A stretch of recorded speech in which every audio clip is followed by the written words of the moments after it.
This is the Dallas Morning News. Eat, Drink, DFW from the Dallas Morning News is made possible by Central Market. Hey, North Texas food fans, it's time for another episode of Eat, Drink, DFW from the Dallas Morning News. Every week, our food staff loves to dig into the local restaurant scene, talk about food and drink trends, and those things that make North Texas, North Texas.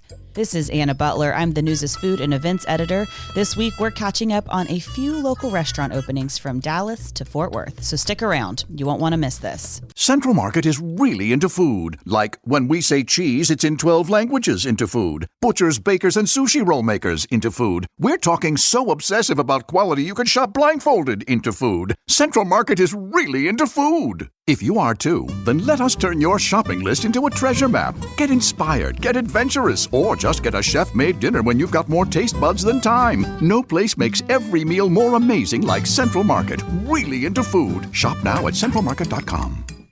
For the latest food and restaurant news, visit dallasnews.com/food. And we'd love to hear from you. If you have any food questions, a need for restaurant ideas, or just want to chat with the Dallas Morning News food team, email us at eatdrink@dallasnews.com. I am joined by our food writers Claire Baller, Sarah Blaskovich, and Imelda Garcia. We're going to go around the horn because the beginning of 2025 has brought in a lot of new restaurant openings, a few closings, and more. Sarah, want to kick us off? Sure, let's do dessert first. Perfect. A state fair guy who won for his award-winning cheesecake in 2023 has opened a year-round restaurant in Irving. First of all, having state fair news in January is cool, but also just the idea that a food that you can usually get for 24 days in the fall will be sold 12 months out of the year is exciting anytime. And we've seen this happen only a handful of times. So the restaurant is called Drizzle Cheesecakes. It comes from Stephen Elgiddy, a guy who I find extremely fascinating. He swam in 2 Olympics for Libya.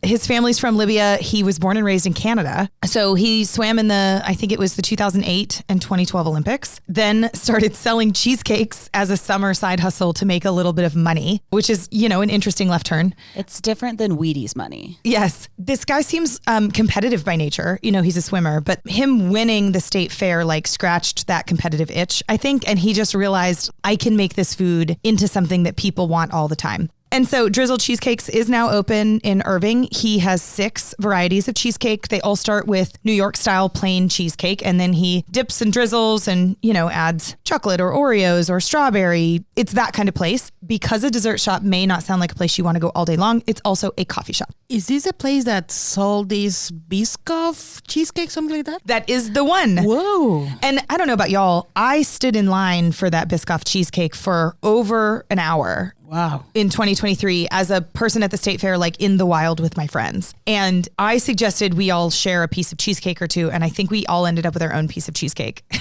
I have vivid memories of going this year, or I guess 2024. And there was a tussle in the line when I went because these people wanted to have multiple forks for all the different types of cheesecake that they offered. But they also were using the forks on other food that they bought. And they're like, we only have so many forks and we limit them. And people are like, we just spent this much money on cheesecake. The least you can do is give us forks. The staff was so gracious. And I was like, I could only imagine the amount of plastic fork related drama during this. But that was my greatest memory, other than the fact that I really, really actually enjoyed the cheesecake and am scheming how to go and get cheesecake from them now. In Irving now, you don't have to fight over forks. I wished we could also tell those strangers who tussled with the staff that the pro tip is to put the fork behind the ear like we always do.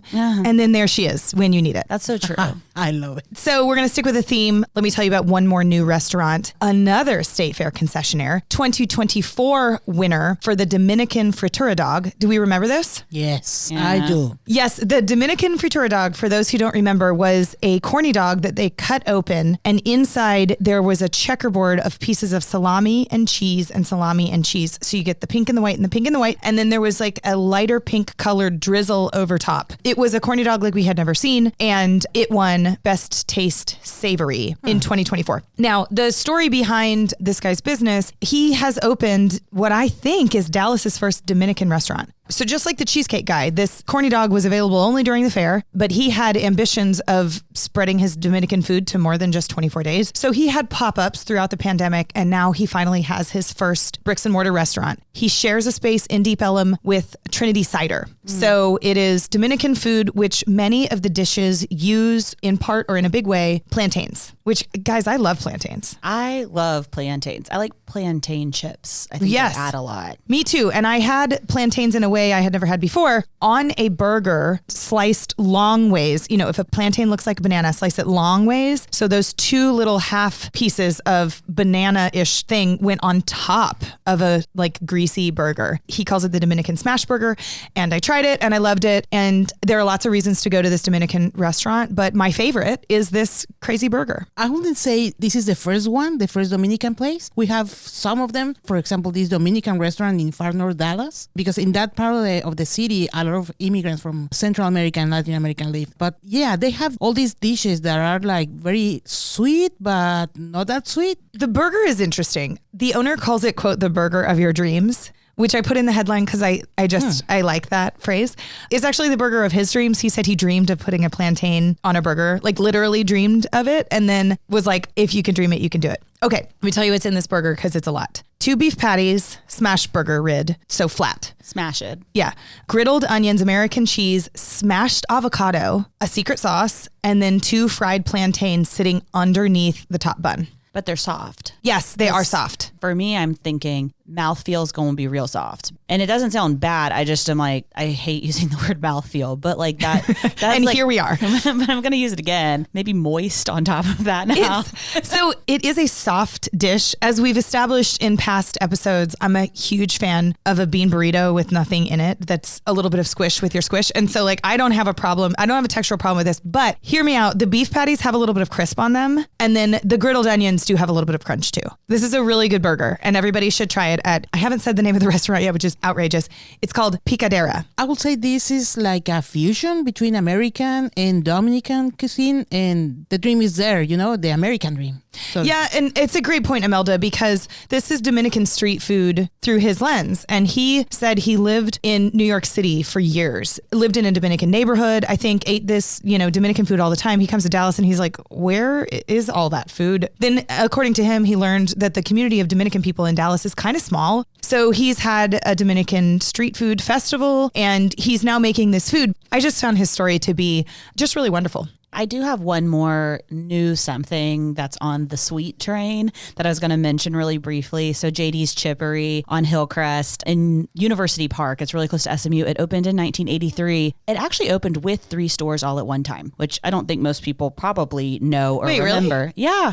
And so, you know, early 1980s economy completely destroyed, especially in North Texas. They decided to double down on the one store that was performing well. It was the one by SMU. And that's the one that they've had since 1983. They are going to open a second location. I've had this confirmed by the owner, Amy Broad, at Preston Royal. So 41 years later, am I mathing that? 42. Yeah. And Amy just took over ownership of it about 3 years ago. It's been family owned that entire time, which I just think is really special. I am a cookie connoisseur. I enjoy a JD's cookie. I think that this is going to be really fun. And I just love seeing a small business thrive. And again, where is it? It will be at Preston Royal Village. So it's where Royal China is probably the best descriptor of that. Of course. And if I go, what should I order? You can get muffins and cookies. So it's mainly known for muffins and cookies. They have fountain sodas and things like that, which I've seen blowing up on Instagram where they're like, you can find the best fountain soda at this little... And I'm like, it's been around for a really long time. I like the semi-sweet chocolate chip cookie, though. They're $1.50. Everything is still very affordable at JD's, which is remarkable nowadays. Muffins, I love the walnutty a lot. Is that the name? It's called walnutty.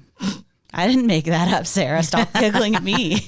Okay, I have to go back to the Diet Coke because I also saw this video on Instagram where someone found JD's. You know, Isn't it so funny when like anybody on the internet like finds a restaurant that, you know, we wrote about before it opened and when it opened and after it opened. And anyway, this person was like, they have the best Diet Coke from the fountain in Dallas and it grazed over the cookie part. This is funny because one of our kids used to go to school close to there, and we used to drive by JD's most mornings, and we used to buy cookies for teachers there all the time. And my husband, Chase, used to say, there are people in and out of there constantly coming out with drinks. And it was kind of a family joke because it was like, this is a cookie shop where people are going to get a soda or an iced tea. I don't understand it. And then Instagram explained it to me. Yeah, no, I've been cut in line multiple times by people who are daily regulars that I'm like, I'm just here for my Coke. And you're like, I'm just trying to order cookies behind these 5 other people. And they're like, mine's faster. I don't know. I feel like they need like a fast lane for those people. Except the cookie shop inside is like 20 square feet. The new one is 1,300 and will actually have seating,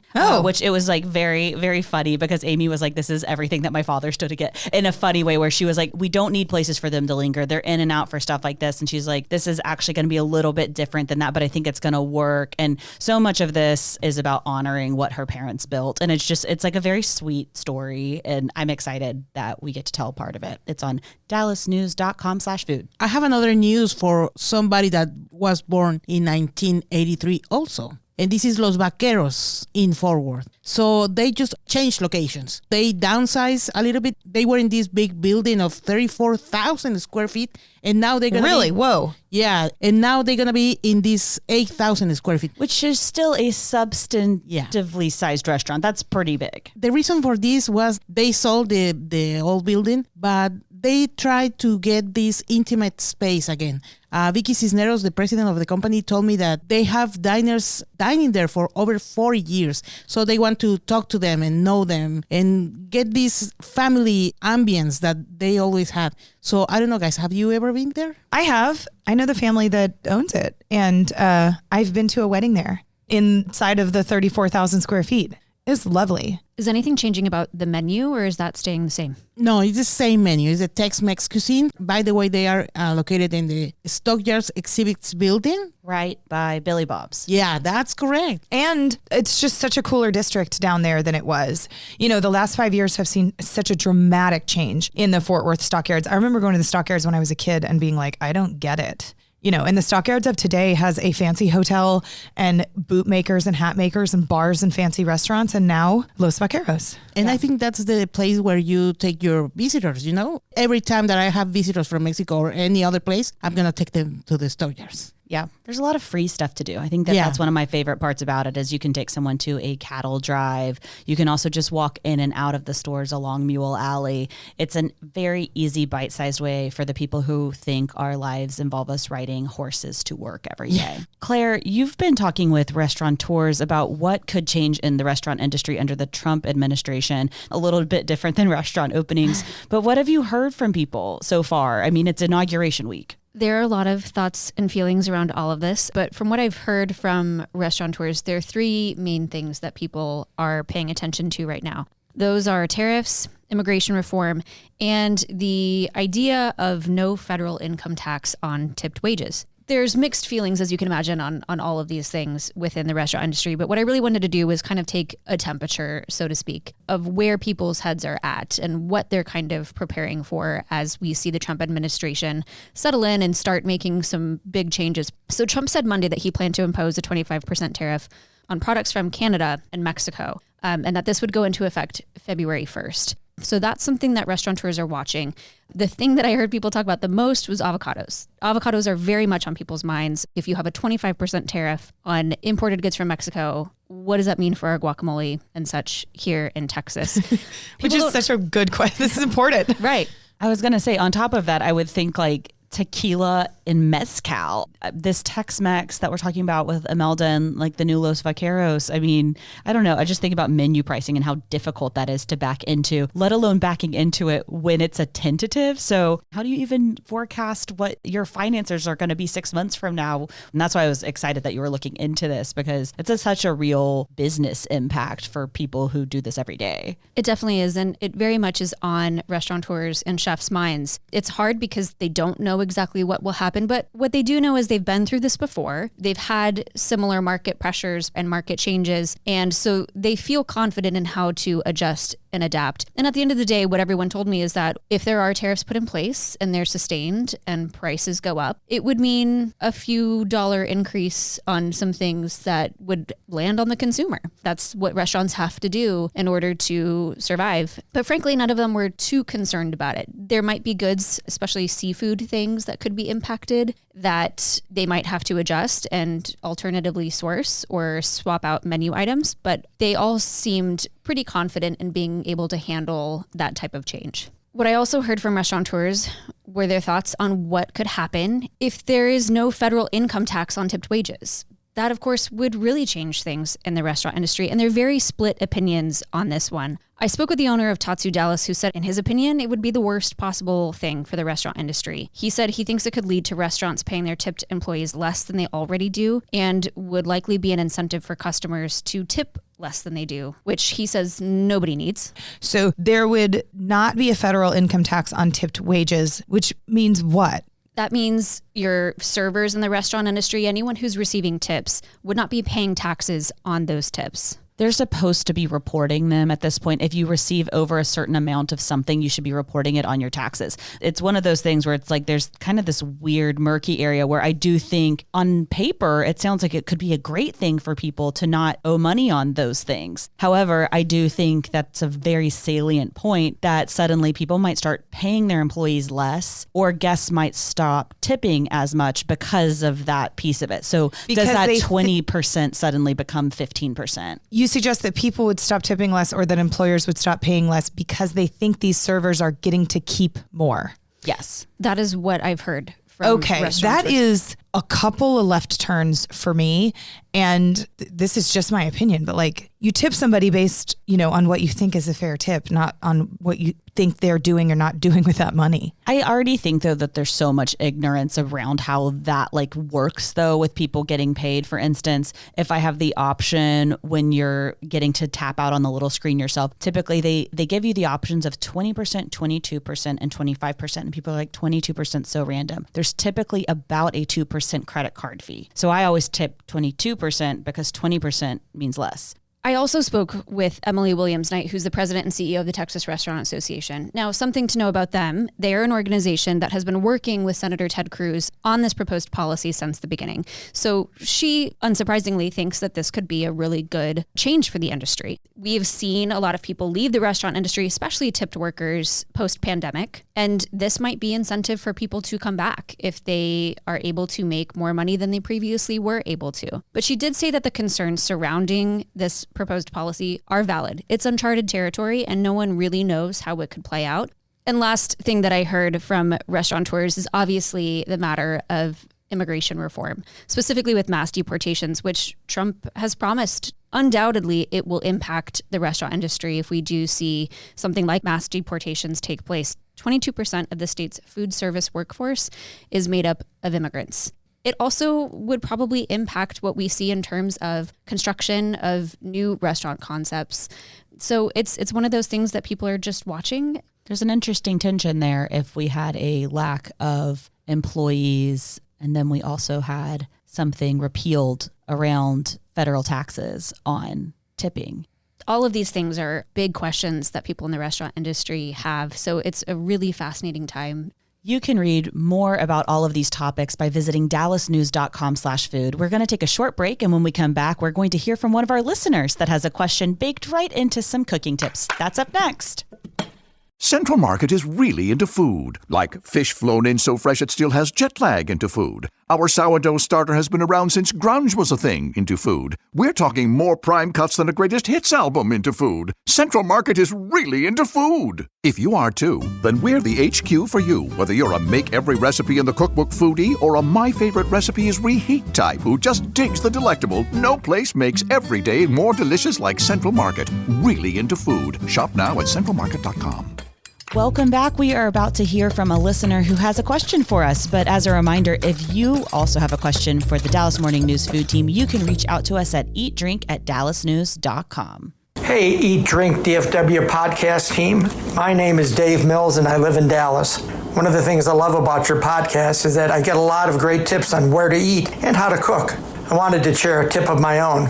I like to save the oils from products I buy and use them in different ways. For instance, I love ice-cold martinis with blue cheese stuffed olives. When I get the stuffed olives from Central Market's Olive Bar, I always save the leftover blue cheese-infused oil. After a few times, I have enough oil to use in making a great olive oil vinaigrette. I also love homemade Caesar salads. I save the oil from anchovy jars or tins to make my croutons. I tear up French rolls or bread, season with garlic powder, and saute in the anchovy oil. They're great.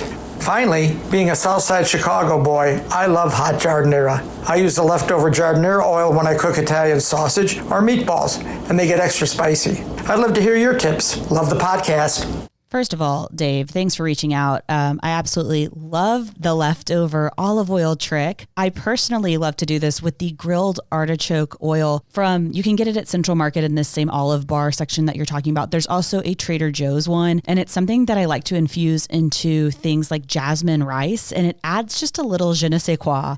It builds the flavor. It's just a nice base. One of my other things is to bake bacon, not to do it in a skillet. One, it's far more consistent. Two, it's a really easy means to actually save the bacon fat. And I like to use bacon fat in a biscuit or something for a more complex flavor, an interesting crust.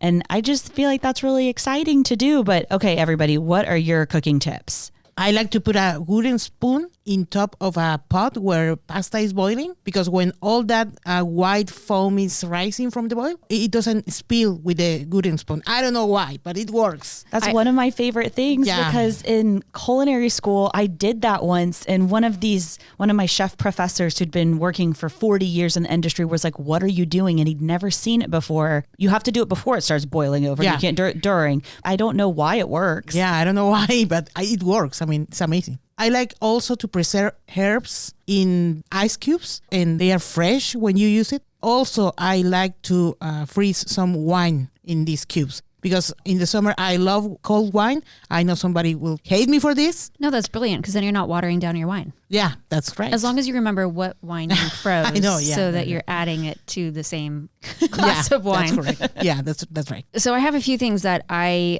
learned while working in a professional kitchen that I swear by now, and I can't imagine how I cooked without doing these things. One is putting a wet paper towel under a cutting board. Your cutting board should never, ever, ever move, not even budge the tiniest bit when you're using it. And I was kind of horrified to realize like how many times I had used a cutting board without securing it. And using a wet paper towel underneath is a great way to do that, especially over time. Your cutting boards warp a little bit and they'll move around. So that's one for me. Another is I always like to use a discard bowl. One, it saves trips to the trash can when you're peeling and chopping stuff. And it keeps your station clean. So that's something, especially when I'm doing like Thanksgiving dinner or something like that, do not cook without having a discard bowl. Another thing for me is I think everyone should have a serrated utility knife. I pretty much now only use two knives in my kitchen. One is a super sharp chef's knife, classic chef's knife, and the other is a serrated utility knife. When I was working in a kitchen, these knives were super coveted and people would show up early to hide them so that they could use them for their prep for the day. And I quickly came to understand why. And so now I have my kitchen stocked with several of them, and it's probably the thing that I use the most. What are you chopping with those? Anything that has a harder exterior with a softer interior, fruit especially, it just makes a cleaner cut. Like I can't imagine now cutting an orange or anything like that without one of these knives. Sarah, what are your cooking tips? Well, I've never worked in a professional kitchen and won't. So, this is from a home cook.